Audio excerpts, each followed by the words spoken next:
सावन के मौसम में बहुत स्वागत है डॉक्टर उषा सक्सेना। नमस्कार। नमस्कार नीलम जी।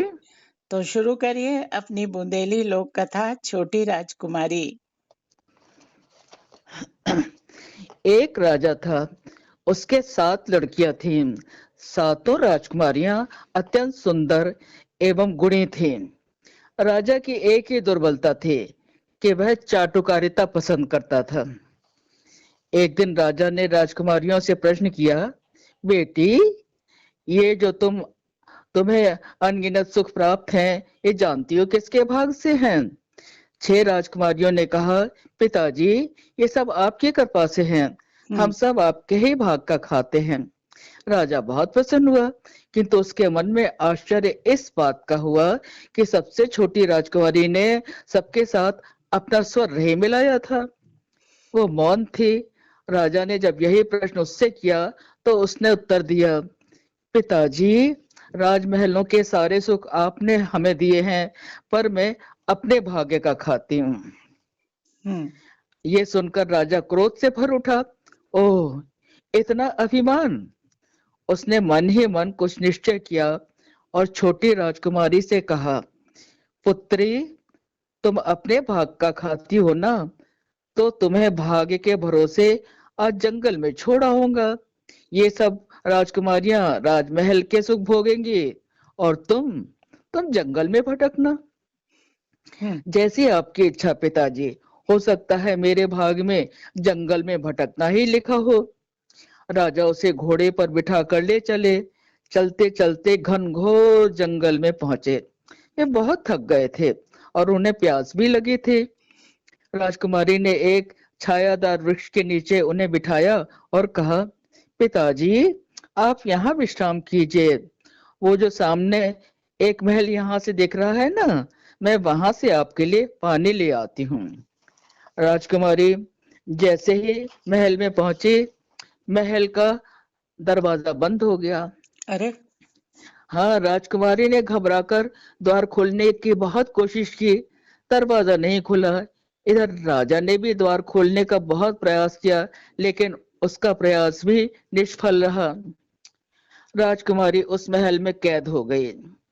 राजा बहुत दुखी हुआ। वह बहुत देर तक महल के कपाट खुलने की प्रतीक्षा करता रहा। दिन ढल गया, द्वार नहीं खुला। राजा को पश्चाताप हो रहा था कि वह राजकुमारी को जंगल में लेकर क्यों आया था। हम्म। रात का अंधेरा घेर आया था। राजा निराश होकर दुखी मन से अपने राज्य वापस लौट गया। इधर राजकुमारी पहले तो भयभीत हुई, फिर मन में साहस भरकर महल के अंदर घूमने लगी। बहुत बड़ा महल था। अनगिनत कमरे, बरामदे, बाग बगीचे, सरोवर से समृद्ध था। घूमते घूमते वह एक कक्ष में पहुंची। वहां का दृश्य देखकर घबरा गई। चंदन के पलंग पर एक अत्यंत सुंदर राजकुमार लेटा था, जिसका सारा बदन और मुख सुइयों से ढका हुआ था। अरे। हाँ, राजकुमारी को लगा जैसे कोई अभिशप्त राजकुमार है। हम्म। वो संवेदनशील थी। उसने सोचा, यदि इसके बदन और मुख से सुइयां निकाल दूं तो शायद ये शाप मुक्त हो जाए। हम्म। वह राजमहल में रहने लगी। उसके उपयोग की हर वस्तु वहां थी। हम्म। वह अधिकांश समय राजकुमार के शरीर से सुइयां निकालने में व्यतीत करती थी। हम्म। सुइयां निकालने से राजकुमार के शरीर में स्पंदन सा होता था। एक दिन वो महल की खिड़की पर बैठी थी कि उसने देखा एक लड़की किसी पुरुष के साथ जा रही है और वो पुरुष ऊंचे सुर में बोल रहा था, नौकरानी ले लो, नौकरानी, नौकरानी ले लो, नौकरानी। हम्म। राजकुमारी अकेलेपन से ऊबती थी। उसने उस लड़की को महल में नौकरी के लिए रख लिया। हम्म। दासी घर का काम करती और राजकुमारी राजकुमार के शरीर से सुइयां निकलती। हम्म। दासी भी देखती थी। जिस अंग से सुइयां निकलती थी, वहां जीवन आ जाता था। हम्म। अब राजकुमार के शरीर पर केवल 3 सुइयां रह गई थीं। हम्म। राजकुमारी ने सोचा, पहले स्नान करके अपना श्रृंगार कर लूं, फिर ये सुइयां निकालूंगी। वो स्नान करने गई। इसी बीच दासी ने एक योजना बनाई। उसने झट से राजकुमार की तीनों सुइयां निकाल दी। सुइयां निकालते ही राजकुमार जीवित हो उठा। उसने कहा, आज मैं बड़ी देर तक सोता रहा। अरे, तुम कौन हो? मुझे जगाया क्यों नहीं? दासी ने कहा, राजकुमार, किसी डायन ने आपके शरीर पर सुइयां चुभोकर आपको इस हालत में पहुंचा दिया था। मैंने परिश्रम करके आपके शरीर से सुइयां निकाली हैं।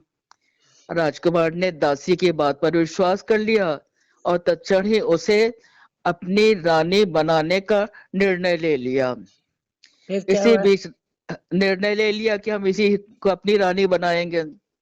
इसी बीच राजकुमारी भी स्नान करके आ गई।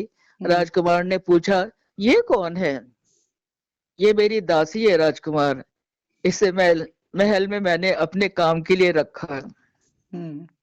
भोली राजकुमारी स्तब्ध रह गई। इतना बड़ा झूठ! ओह, भाग्य की बात। दासी रानी बन गई और राजकुमारी दासी। दासी रानी के सुख भोगती और राजकुमारी दासी का काम करती। एक दिन राजकुमार शहर जा रहा था। उसने दोनों से पूछा, तुम लोगों के लिए शहर से क्या लाऊं? दासी ने श्रृंगार का तमाम सामान बता दिया। दासी बनी राजकुमारी ने कहा, राजकुमार, मेरे लिए एक गुड़िया ले आइएगा। राजकुमार जब लौटा तो दोनों को अपनी अपनी पसंद की वस्तुएं मिल गई। राजकुमारी को सुख दुख के साथी के रूप में गुड़िया मिल गई।